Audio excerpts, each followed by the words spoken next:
आज की वीडियो काफ़ी इंपॉर्टेंट रहने वाली है।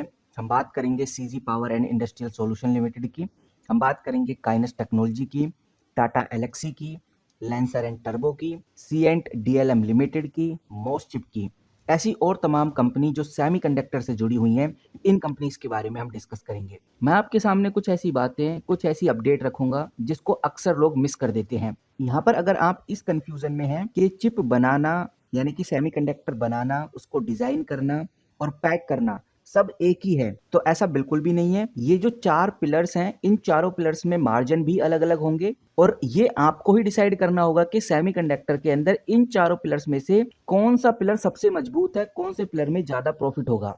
तो आज इस वीडियो में हम यही 4 पिलर समझेंगे ताकि आपको पता रहे कि भारत में सेमीकंडक्टर तेजी से बढ़ रहा है, लेकिन हम सेमीकंडक्टर से कैसे फायदा उठा सकते हैं। वहीं इस वीडियो में मैं आपको बताऊंगा इन चारों पिलर्स में से किसमें सबसे ज्यादा मार्जिन होगा। तो पिलर नंबर 1 पे आ जाते हैं, वो है डिजाइनिंग, यानी सेमीकंडक्टर डिजाइन करने वाली कंपनीज। जो भी कंपनी सेमीकंडक्टर को डिजाइन करेंगी तो सबसे ज्यादा जो पैसा है वो यहीं रहेगा। 40 से 60% जो अमाउंट है वो यहीं आपको देखने को मिलेगा। जो कंपनी इंटेलेक्चुअल प्रॉपर्टी आईपी बनाती हैं और सिर्फ एक बार किसी भी कंपनी का डिजाइन हिट हो गया तो उस कंपनी की जो रॉयल्टी है वो पूरे साल रहेगी। तो ये देखना बहुत जरूरी है कि भाई कौन सी कंपनी सबसे पहले रॉयल्टी ले पाती है।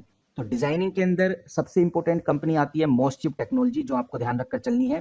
लैंसर एंड टर्बो के ऊपर भी आपको नजर बना के रखनी है। और टाटा एलेक्सी, ये कंपनी भी एक ऐसी कंपनी है जो डिजाइन फैबलेस डिजाइन बनाने में सबसे आगे है। तो पहला पिलर हो गया फैबलेस डिजाइन का। दूसरा पिलर आता है गाइस फाउंड्री का। फाउंड्री में जो मार्जिन है 20 से 30% है और ये जो काम है ये काफी हैवी मशीनरी वाला है और यहाँ पर जो कंपनी पैसा बनाएगी वो करोड़ों चिप की मैन्युफैक्चरिंग से बनाएगी, उसकी डिजाइन से नहीं बनाएंगी। लेकिन ये चीज ध्यान रखनी है कि यहाँ पर फैक्ट्री का खर्चा बहुत ज्यादा होने वाला है। तो इसमें फिलहाल तो 2 ही कंपनी सामने आ रही हैं, एक तो टाटा पीएसएमसी जो कि फिलहाल अभी मार्केट में लिस्टेड नहीं है, दूसरी कंपनी निकल के सामने आ रही है वेदांता। वेदांता फाउंड्री यानी फैब्रिकेशन मैन्युफैक्चरिंग का प्लांट लगाने वाली है। ये याद रखना, ये कंपनी फैबलेस डिजाइन नहीं करेगी बिकॉज ये दूसरा पिलर है। तीसरा जो पिलर आता है सेमीकंडक्टर में वो है ओएसएटी या फिर एटीएमपी, हम इसको बोल सकते हैं। इसमें जो मार्जिन है वो 10 से 20% का रहेगा। ये कंपनी सर्विस बिजनेस प्रोवाइड करेंगी सेमीकंडक्टर में। यहाँ पर टेस्टिंग और पैकेजिंग का पैसा इन कंपनी को मिलेगा। और ये बात ध्यान रखना कि भारत में सबसे पहले जो अमाउंट आएगा, जो पैसा आएगा, वो इन्हीं कंपनीज के पास आएगा। और ये कंपनी ऑलरेडी भारत में काफी सालों से चल भी रही है, काफी अच्छा भी कर रही है, जिसके अंदर सीजी पावर आ गया और काइनेस टेक्नोलॉजी आ गया। तो CG power, kinase technology, Saharsa जैसी कंपनीज के ऊपर आपको नजर बना के रखनी है। लेकिन यहाँ पर जो मार्जिन है वो 10 से 20% का ही है। अगला जो पिलर आ जाता है गाइज, नंबर 4 का जो पिलर है वो है एंसिलरीज। एंसिलरीज में 25 से 30% का मार्जिन रहेगा या 25 से 35% का मार्जिन हम कह सकते हैं। ये कंपनी पिक एंड सॉल्व की स्ट्रेटेजी फॉलो करेंगे।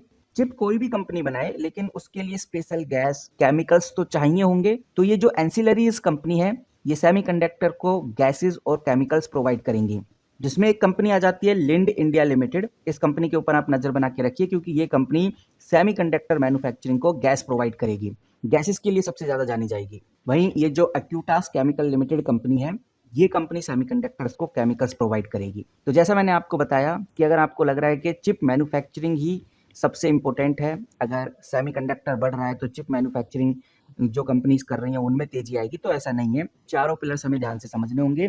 सबसे पहले डिजाइन फैबलेस हो गया। डिजाइन फैबलेस में सबसे ज्यादा मार्जिन रहेगा, वो भी 40 से 60% का। और इनके लिए आप Tata Elxsi, Lancer and Turbo जैसी कंपनीज के ऊपर नजर बना के रखिए। मोस्चिप के ऊपर भी आप नजर बना के रखिए। ये कंपनीज वो हैं जो 40 से 60% का मार्जिन ले जाएंगी सेमीकंडक्टर में। उसके बाद फाउंड्री यानी फैब कंपनीज आ जाती हैं। इसमें मार्जिन 20 से 30% रहेगा, हाईली रिस्की भी रहेंगी ये कंपनी।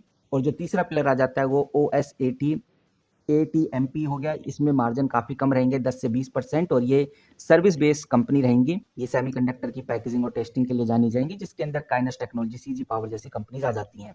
और एंसिलरीज कंपनीज के ऊपर नजर रखना बहुत जरूरी है क्योंकि इनका मार्जिन भी अच्छा है, 25 से 35%। और ये कंपनीज सेमीकंडक्टर्स को केमिकल्स और गैसेस प्रोवाइड करेंगी। तो गाइज ये तो हो गए 4 पिलर। अब इसके बाद मैं आपके सामने कुछ ऐसी बातें रखने जा रहा हूँ जो आपको पता होनी ही चाहिए, और ये बातें फिलहाल आज मार्केट में कोई बता भी नहीं रहा। जिसमें गाइस सबसे पहले आता है द यील्ड। ये जो यील्ड है ये काफी इंपॉर्टेंट है, क्योंकि अगर आप यील्ड को समझ गए तो आप समझ जाओगे कि ओवरऑल आगे क्या होने वाला है। जो कंपनीज फैक्ट्री लगाने के ऊपर काम करेंगी, यानी जो नंबर 2 का पिलर होगा, जिसके अंदर वेदांता का नाम आता है, टाटा इलेक्ट्रॉनिक का नाम सामने आता है, आप ये मान के चलिए शुरुआत यहाँ से ही होगी सेमीकंडक्टर की, क्योंकि ये फर्स्ट फेज पे रहेंगी, ये सेमीकंडक्टर को मैन्युफैक्चर करेंगी। और जब नई नई फैक्ट्री लगती है तो उसमें 1 से 2 साल तक 50% चिप्स खराब निकलती हैं। इसको लो यील्ड बोला जाता है। और जब तक ये यील्ड 90% नहीं होता तब तक कंपनी लॉसेस में रहती हैं। और यहाँ पर अगर इन्वेस्टर को ये लगता है कि अब तो सेमीकंडक्टर फैक्ट्री लग चुकी है तो अब प्रॉफिट शुरू हो जाएंगे, पर ऐसा नहीं होने वाला। ये चीज हमें ध्यान रखकर चलनी है। दूसरा, इन्वेंट्री साइकिल रिस्क, ये भी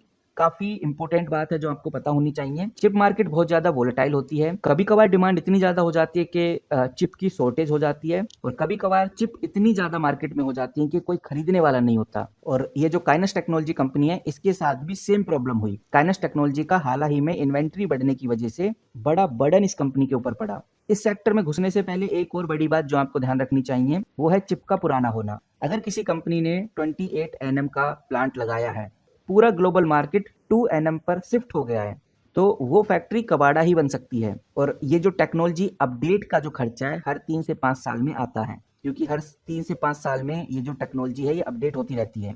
वहीं इन सभी कंपनीज को टॉप इंजीनियर्स रिटेन करना काफी मुश्किल हो जाएगा। और अभी एल ने हाल ही में एक्सपर्ट्स हायर किए हैं। अगर इंडिया में स्किलफुल एम्प्लॉय की कमी है तो ये जो टैलेंट वॉर है तेजी से बढ़ेगा, एम्प्लॉय कॉस्ट बढ़ सकती है, जिससे कंपनीज के प्रॉफिट कम होंगे। एम्प्लॉयज का फायदा होगा लेकिन कंपनीज के प्रॉफिट कम होंगे, और एज अ इन्वेस्टर हमें कंपनी से मतलब है। तो यही कुछ बातें हैं जो गाइज आपको ध्यान रखकर चलनी है। बाकी सेमीकंडक्टर से रिलेटेड जो भी बड़ी अपडेट, बड़ी खबर होगी वो सबसे पहले आपके साथ शेयर करूंगा। फिलहाल इस वीडियो में इतना ही। मिलते हैं किसी नए वीडियो के साथ, तब तक के लिए take care and good bye.